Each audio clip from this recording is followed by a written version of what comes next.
अस्सलामुअलैकुम।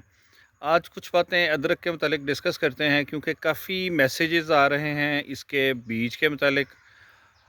कमेंट्स में भी पूछा जा रहा है और मुझे व्हाट्सएप पर भी काफ़ी लोगों ने कांटेक्ट किया कि इसका बीज क्या अवेलेबल है तो बताएं। अभी हम अदरक की बात कर रहे हैं। ये हमारा फूड फॉरेस्ट है, आपके सामने है। ये अभी खाली हो गया, इसमें डिफरेंट वेजिटेबल्स अब लगा दी हैं, कुछ लगा दी हैं, कुछ लगा रहे हैं। लेकिन अदरक जो है उसका हमें डिमांड आ रही है सीड की। समझने की बात यह है कि ये पौधा है, ये इस वक्त इसकी हार्वेस्टिंग हम दिसंबर जनवरी में करते हैं जाके। ये पौधे तैयार हो रहे हैं। ये वाले पौधे भी देखें तो ये पौधे अदरक के ये तैयार हो रहे हैं। तो इस वक्त ये अपने राइजोम बना रहे हैं, इनके नीचे फसल तैयार हो रही है। अभी इस पौधे को निकालना ज़रा मुश्किल है, निकालेंगे तो ज़ाहिर है ये इसकी प्रोडक्शन जो है ना हर्ट होगी। तो जो नर्सरी वाले होते हैं, हमारा चूँकि कोई ऐसा काम नहीं है, नर्सरी वाले होते हैं, उन्होंने प्लान कर रखा होता है और वो इसको ग्रो इस तरह करते हैं, पॉट्स में करते हैं, ताकि किसी वक्त भी कस्टमर आए तो वो उसको निकाल के दे सकें। हमारे पास इंशाल्लाह फरवरी मार्च में सीड अवेलेबल होगा इसका। जो लोग शौक़ से लगाना चाहते हैं उनके लिए इंशाल्लाह हम उनको फरवरी मार्च में सीड प्रोवाइड करेंगे, जितना भी किसी को चाहिए होगा ज़रूर, घर के इस्तेमाल के लिए, घर में लगाने के लिए इंशाल्लाह। ये वो पौधे हैं जो हमारे परमानेंट 3-4 साल से यहाँ लगे हैं। इसमें अब आप देखेंगे तो इसे हमने रहने दिया इसी जगह पर। इसमें फिर इस साल माशाल्लाह ये फिर फूल निकला है शैम्पू जिंजर का, और इस वक्त ये ड्राई है। इसमें ये चूंटियाँ, मीठा सा होगा या तो खुशबू है, तो क्या वजह है, इस पे चूंटियाँ काफ़ी हैं फूल पे। तो और मैंने भी कोशिश नहीं की, तलाश नहीं किया कि इसमें कितने हैं फूल। एक फूल दिखाई दिया मुझे, और ये काफ़ी सेहतमंद ये एक पौधा है। एक पौधा ही कहेंगे, इसके अंदर काफ़ी टिलरिंग है, काफ़ी 2-3 साल से हमने इसे यहाँ छोड़ दिया है और इसका साइज़ काफ़ी बड़ा है। आपको याद होगा कि मैंने जुलाई के आखिरी वीक में एक वीडियो अपलोड की थी कि हमारा इस साल जो सीड है वो ख़राब हो गया। और हुआ यूँ कि मैं बता के इनको चला गया, बहुत गर्मी थी और मैं नहीं आ सका। मैं समझा इन्होंने सीड लगा दिया है, जबकि वो सीड अंदर ही पड़ा रह गया। ये वो पौधे हैं कि जो हमारे इस साल समझ लें कि फरवरी में, मार्च में, अगर मार्च में हम लगाएं तो पौधे की ये कंडीशन होगी। ये है पौधा जो मार्च में लगा था, माशाल्लाह से ठीक ठाक है, अच्छी ग्रोथ आपको नज़र आ रही है। कुछ कमज़ोर भी होते हैं, ये देखें यहाँ पर हमने कोई स्पेशल इनके लिए पानी कभी दिया, अभी भी इस वक्त पानी की कमी महसूस हो रही है मुझे इनमें। ये वो पौधा है जो मुस्तकिल यहाँ पर है पिछले 3-1 साल से, तो इसी में नए टिलिंग होती रहती है, बीज इसी में बनते हैं। हमने नहीं निकाला इनको 3 साल से। अब जो डिस्कस करना चाह रहा हूँ मैं वो ये बात है कि मेरा ख़्याल यही है कि अगर तो हम इसको मार्च अप्रैल में लगा दें तो बहुत अच्छी हमें क्रॉप मिल जाती है इससे। लेकिन अगर हम इसे उस वक्त ना लगा सकें, लेट भी हो जाए, तो ये पौधा बहुत अच्छा ग्रो कर जाता है। कि एंड जुलाई में जो मैंने आपके साथ वीडियो शेयर की थी, उसके बाद फिर मैंने भाई अकरम से कहा कि मैंने कहा जी ये क्या मसला हो गया। वो कहने लगे जी हम तो बस जहन से निकल गया, सारे मामला थे, मेरे भी जहन से निकल गया। उन्होंने एक सीड को ना, जो उसका हल्दी का सीड था, वो मैंने उनसे लगवा लिया। वो भी उसमें ज़्यादातर ज़ाया हो गया, कुछ पौधे निकले, वो ये आपको नज़र आ रहे हैं, थोड़ा फासले पे पौधे जो हैं वो दिखाई दे रहे हैं। तो ये कुछ हल्दी के पौधे हमारे चल गए, और जो पीछे आपको दिखाई दे रहे हैं ये वो हैं जो कि ऑलरेडी सीड इसके अंदर था, वो उनकी ग्रोथ ज़रा बेहतर है। लेकिन ये सीड चूँकि बहुत कमज़ोर हो गया था, ड्राई हो गया था, उसमें स्प्राउट करने के बाद फिर ज़ाहिर है उसकी एनर्जी सारी वो पौधे में आ जाती है, तो ज़्यादातर सीड ज़ाया हो गया। कुछ बीज उन्होंने इकट्ठा एक जगह इसका अदरक का, यहाँ पर मुझे कहा कि उन्होंने जैसे आप स्प्राउटिंग के लिए दबाते हैं मिट्टी में, मैंने ऐसे मिट्टी में दबा दिया है तो मैंने उसको कोई ख़ास गौर नहीं किया। और अब ये देखें, ये वो सीड है कि जो यहाँ पर उगा है और एक पूरा बंच आपको दिखाई दे रहा है। ये भी हेल्थ वाइज फ़र्स्ट क्लास है।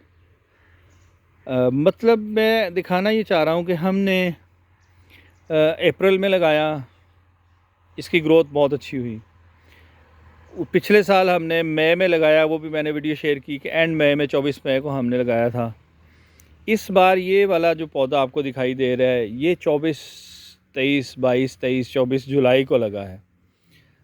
तो इसका मतलब है कि अगर हम इस फसल का टाइम अगर कम भी कर दें, ज़मीन किसी इस्तेमाल में भी हो, तो हम इसको कम वक्त में भी इससे क्रॉप ले सकते हैं। अब ये मुझे आइडिया नहीं है कि ये दिसंबर जनवरी तक क्या प्रोड्यूस हमें देगा, लेकिन एटलीस्ट कम से कम ये चीज़ हमारे सामने आ गई कि वो जो कहते हैं it is never too late. तो कभी भी ये नहीं समझ लेना चाहिए कि जी अब तो वक्त निकल गया, मौसम निकल गया, बीज को लगा देना चाहिए। तो ये बीज जो है, ये वो है कि जो पौधे हमारे लगे जुलाई में, उसके अलावा यहाँ पर जो लगे हैं वो हमारे लगे थे मार्च अप्रैल में। ये हमारे पास जो लगा हुआ है ये है परमानेंट, यहीं पे लगा हुआ है। तो डेफ़िनेटली उसकी तो ग्रोथ बहुत अच्छी होगी, लेकिन अपने पूरे वक्त पे उसने निकलना शुरू कर दिया। तो ये आज मेरे जहन में आया था। अभी कुछ लोग डिमांड कर रहे हैं, स्पेशली कराची से मुझे मैसेज आया था, तो मैं विलिंग हूँ कि कराची में कुछ साहब लगाएं इसे और इसका रिज़ल्ट दें, क्योंकि वहाँ पर गर्म इलाका तो है लेकिन मरतूब है। तो ये हम पौधा निकाल के उनको भेज सकते हैं। अगर इस साइज़ का पौधा किसी की डिमांड हो तो वो हम उनको भेज सकते हैं। डेफ़िनेटली हमारे लिए तो ये प्रोड्यूस करेगा अभी को 2-3 माह में, लेकिन स्पेशली कराची के लिए मैं विलिंग हूँ कि अगर वो उनको मैंने मैसेज किया है कि अगर विलिंग हो तो उनको प्लांट हम भिजवा सकते हैं इंशाल्लाह कोरियर के ज़रिए।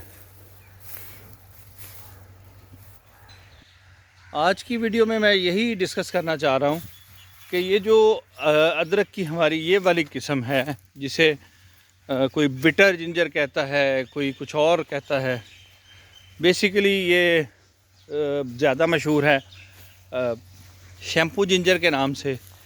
तो ये जो किस्म है अदरक की, ये हमारे यहाँ ग्रो हो रही है अच्छी, इसका रिज़ल्ट बहुत अच्छा आ रहा है। दूसरा, इसका जो टाइम है उसमें भी हमने वेरिएशन करके देखी है, उससे भी इसका अच्छा रिज़ल्ट आया है। और तीसरी सबसे अहम बात यह है कि इसके लगाने के लिए हमें शेड की ज़रूरत नहीं है। पहले मैंने गमले में भी लगाया, घर में लगाया और मुख्तलिफ़ जगहों पे शेड में, दरख्तों के शेड में लगाया, लेकिन अल्टीमेटली इसे फिर मैंने बाहर लगाया। बाहर लगाने के बाद जब देखा तो उसका रिज़ल्ट बड़ा अच्छा था। और पिछले साल सारा जो हमारा जितनी भी अदरक की हमारा वो बेड था बाहर था, और उसको सारा दिन धूप आती थी, और अल्हम्दुलिल्लाह बड़ा अच्छा रिज़ल्ट आया। तो इसे लगाया जा सकता है बग़ैर शेड के, बग़ैर नेट के, बग़ैर ख़र्चे के आप इसे लगा सकते हैं। लेकिन मसला वही है जो मैं अपनी हर दूसरी वीडियो में शेयर करता हूँ कि ये अदरक है, मैं इसे इस्तेमाल कर रहा हूँ, हमारे घर में इस्तेमाल हो रहा है, पिछले कई साल से हो रहा है। कुछ लोगों को इसको है कि जिसका टेस्ट डायरेक्ट खाने में कड़वा लगता है, और या ज़्यादा अगर हंडिया में डाल दिया तो हंडिया कड़वी हो जाती है। ये मामलात हैं, कंसर्न हैं लोगों के, मुझे अभी तक इनसे वास्ता नहीं पड़ा, और ये इस्तेमाल किया जा सकता है। बाकी इसकी शेप, इसका वो जो रूट्स होती हैं वो इसके साथ लगी हैं, उनको कैसे ख़त्म करेंगे, उनके लिए फिर केमिकल अप्लाई करना पड़ेगा। लेकिन जो ऑर्गेनिक यूज़ करना चाहते हैं वो लोग इसे उगाएं और अपने घर में इस्तेमाल करें। रहा वो जो दूसरा अदरक है जो कि फैसलाबाद एग्रीकल्चर यूनिवर्सिटी वाले इंट्रोड्यूस कर रहे हैं, इस बार वो टिश्यू कल्चर पौधे में लेकर आया था, उसमें से भी बहुत मुश्किल से कुछ चंद पौधे बचे हैं। उसको उगाने के लिए बहुत एफ़र्ट चाहिए, एनवायरनमेंट देना पड़ेगा, टनल्स लगानी पड़ेंगी और केयर बहुत करनी पड़ेगी। हम दुआ कर रहे हैं कि पाकिस्तान में वो भी कामयाब हो जाए। और डॉक्टर साहब से जब मुलाकात हुई थी वहाँ फैसलाबाद में, तो उन्होंने कहा था कि हम कोशिश करेंगे कि ये चूँकि पाकिस्तान में कामयाब है, उसका टेस्ट और उसकी खुशबू, इसके हम कोई क्रॉस पोलिनेशन करा के या क्रॉस इनको करवा के तो इनसे कोई अच्छी किस्म जो है वो बनाने की कोशिश करेंगे। अल्लाह करे कि पाकिस्तान में अदरक पैदा होना शुरू हो जाए और ये हमारे लिए, हमारी इकानमी के लिए, हमारे किसानों के लिए बहुत अच्छा होगा। तो इंशाल्लाह जी आप लगा सकते हैं, लेकिन इसको फिर मेरी वही रिक्वेस्ट है कि वो लाखों कमाएँ, करोड़ों कमाएँ वाली चक्कर में नहीं लगाना। कोई बंदा आपको ब्लैकमेल ना करे, मतलब इमोशनली आपको यूटिलाइज़ कर जाते हैं कि जनाब इतने लगाएंगे, जैसे लेसन में हुआ था।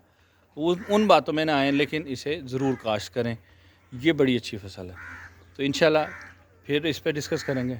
अल्लाह हाफ़िज़।